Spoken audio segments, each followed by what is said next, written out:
po.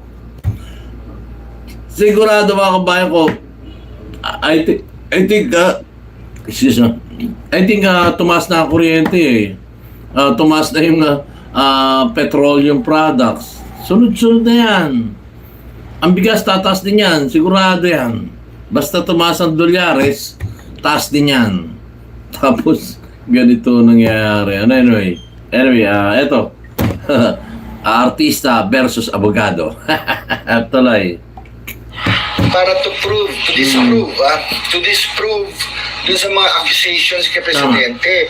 Pinagtatanggol ko nga si Presidente. Yes, ako rin. BP Sara ako. Pinagtatanggol ko si Presidente Marcos dito. Tama. Kasi po, nakakairita na sa tenga, nakakahiya na sa ibang bansa. Tama. Na meron silang notion or hinala na baka nagagamit ang presidente natin. Kaya nga. With that hair follicle test, that will disprove every accusation, every hinala na gumagamit ang atin na presidente.